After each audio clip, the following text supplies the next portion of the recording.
ሰላም ውድ የፉትቦል ማዕድ ተመልካቾች እንዴት አላችሁ? ፉትቦል ማዕድ በአጫጭር እግር ኳሳዊ መረጃውና ፕሮፋይል ነክ በሆኑ ጉዳዮች ወደ እናንተ እየደረሰ ነው። ለአሁን አጫጭር መረጃዎችን ይዘናል። አብሮነታችሁ እንዳይለየን እንጠይቃለን።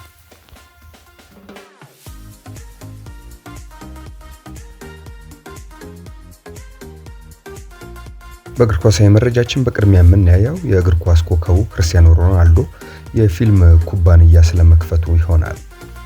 ክርስቲያኖ ሮናልዶ ከብሪታንያ የፊልም ፕሮዲውሰር ማቲው ቮን ጋር በመተባበር ወደ ፊልሙ ዓለም የመጀመሪያ መግቢያ የሆነውን ፊልም ኩባንያ መክፈቱ ተሰምቷል። ክርስቲያኖ በአሁኑ ሰዓት ከስራ አጋሩ ጋር 2 ፊልም ሰርቶ ያጠናቀቀ ሲሆን በቅርቡ እንደሚለቀቅም አስታውቋል። በተመሳሳይ አዲስ በከፈተው የፊልም ኩባንያ 3ኛውን ፊልም ሊጀምር መሆኑን ነው የተገለጸው።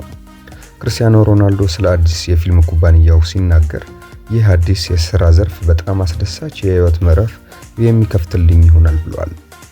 በእግር ኳስ መድረክ ላይ ድንቅ ጥበቡን ሲያሳይ የቆየው ተጫዋቹ አሁን ደግሞ የፊልሙን ኢንዱስትሪ መቀላቀሉ ብዙዎችን አስደምመዋል።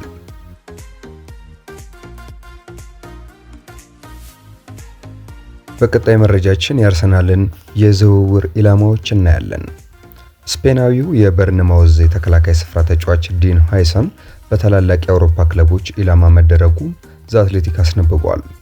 የሰሜን ለንደኑ ክለብ አርሰናል የተጫዋቹ ፈላጊ መሆናቸው ሲነገር ባለፈው ሳምንት ወኪሎቹን እንዳነጋገሩም ተዘግቧል። አሰልጣኝ ሚካኤል አርቴታ እና አዲሱ ስፖርቲንግ ዳይሬክተር አንድሬ ቤርታ የተጫዋቹ ትልቅ አድናቂ መሆናቸው ተሰምቷል። አርሰናል በቀጣይ ኪየርን የሚሸጡ ከሆነ ዲን ሁይሰንን ያስፈርማሉ ተብሎ እንደሚጠበቅም ተገልጿል። በተጨማሪም ሊቨርፑል፣ ቶተንሃም፣ ኒውካስል ዩናይትድ፣ ሪያል ማድሪድ እንዲሁም ቸልሲ የተጫዋቹ ፈላጊ ክለቦች መሆናቸው ተዘግቧል። የተጫዋቹ ኮንትራት ማፍረሻ 50 ሚሊዮን ፓውንድ መሆኑ ነው የተሰማው። ከዚሁ ከአርሰናል መረጃ ሳንወጣ መድፈኞቹ መጪው ክረምት የፊት መስመራቸውን ለማጠናከር ንቁ ተሳትፎ ያደርጋሉ ተብሎ እንደሚጠበቅ ተመላክቷል።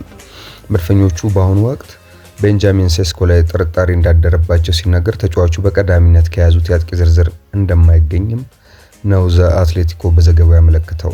አርሰናል በአሁኑ ወቅት አሌክሳንደር አይሳክ እና ቪክተር ዩኬሬሽን ለማስፈረም በቀዳሚነት እንደሚሰራ ተመላክቷል። ማንቸስተር ዩናይትድ እና ቼልሲ ቤንጃሚን ሴስኮን ለማስፈረም ፍላጎት ማሳየታቸው በአንጻሩ ተዘግቧል። በሌላ በኩል መድፈኞቹ በመስመር አጥቂ ቦታ ኒኮ ዊሊያምስ እና አንቶኒ ጎርደንን በመመልከት ላይ መሆናቸውም ተገልጿል።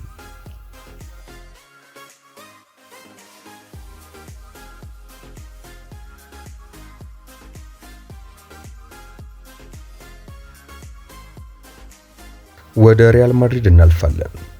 ኔዘርላንዳዊው የሊቨርፑል አማካኝ ሪያን ግራቨንበርች ለሪያል ማድሪድ ቢፈርም ደስተኛ እንደሚሆን ወኪሉ ገልጿል። ሪያን ግራቨንበርች ለሪያል ማድሪድ ለመጫወት ብቁ ነው ያለው ወኪሉ እሱ ለማድሪድ ቢጫወት እንመኛለን፣ ነገር ግን ሊቨርፑል ትልቅ ሂሳብ ይጠይቃል ብሏል። አክሎም ሪያል ማድሪድ እሱን አስተውሏል ብዬ አስባለሁ፣ ነገር ግን በአሁኑ ሰዓት የማይሳካ ነገር ይመስላል ሲል ነው ወኪሉ የተናገረው። ግራቨንበርች ለማድሪድ ይመጥናል መባሉና ከሊቨርፑል ይወጣል መባሉ አዲስ መረጃ ሆነዋል።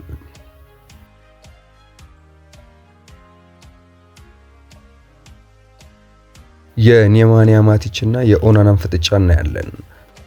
የቀድሞ የማንቸስተር ዩናይትድ አማካኝ ኔማንያ ማቲች አንድሬ ኦናና ከመጥፎ ግብ ጠባቂዎች አንደኛው ነው ብሏል። ባለፈው ዓመት ሊዮንን የተቀላቀለው ሰርቢያዊ አማካኝ በአውሮፓ ሊግ ሩብ ፍጻሜ ከማንቸስተር ዩናይትድ ጋር ከሚያደርገው ጨዋታ በፊት ነው ይህንን ሐሳብ የሰጠው። ካሜሮናዊው ግብ ጠባቂ አንድሬ ኦናና ዩናይትድ ከፈረንሳዩ ክለብ ኦሎምፒክ ሊዮን የተሻለ ነው የሚል አስተያየት መስጠቱን ተከትሎ የ36 ዓመቱ ማቲች በታሪክ ማንቸስተር ካስፈረማቸው ግብ ጠባቂዎች ደካማው ኦናና እንዲህ ማለት አይችልም ሲል ተናግሯል። በሊጉ 13ኛ ደረጃ ላይ የተቀመጠው ማንቸስተር ዩናይትድ በምን መመዘኛ ከሊዮን እንደሚሻል አልገባኝም ሲል ነው ጋዜጣ መግለጫው ላይ ተናገረው። ኦናና በበኩሉ ቢያንስ እኔ ከዩናይትድ ጋር ዋንጫ አሳክቻለሁ፣ እሱ ግን አንዳች ነገር የለውም በማለት ከወሳኙ ጨዋታ በፊት ቃላት ተወራውረዋል። በተያያዘ በአውሮፓ ሊግ ሩብ ፍጻሜ ወደ ፈረንሳይ አቅንቶ ሊዮንን የገጠመው የሩበን አሞሪም ቡድን 2-2 በሆናቸው ውጤት ተለያይቷል። የማንቸስተር ዩናይትዱ ግብ ጠባቂ አንድሬ ኦናና የጨዋታው የትኩረት ማዕከል የነበረ ሲሆን ሊዮን ያስቆጠራቸው 2 ጎሎች በእርሱ ስህተት የተገኙ ነበሩ። በዚህም በጨዋታው ከነበሩ ተጫዋቾች ዝቅተኛው ሬቲንግ ውጤት የተሰጠው ተጫዋች ሆኗል። ለማንቸስተር ዩናይትድ ሊዮኔል ሩሮ እና ዚርክዚ ጎሎችን ሲያስቆጥሩ አልማዳ ቼርኪ የሊዮንን ጎሎች አስቆጥረዋል። በሌሎች ጨዋታዎች ቶተንሃም ከፍራንክፈርት አንድ አቻ፣ ሬንጀርስ ከአትሌቲክ ቢልባኦ 0-0 ሲለያዩ ቦዶ ግሊምት ላዚዮን 2-0 አሸንፏል። የአውሮፓ ሊግ የሩብ ፍጻሜ የመልስ ጨዋታዎች በቀጣይ ሳምንት ሐሙስ የሚደረጉ ይሆናል። ማቲች በዩናይትድ በቆየባቸው 5 ዓመታት 128 ጨዋታዎች ማድረጉ ይታወሳል።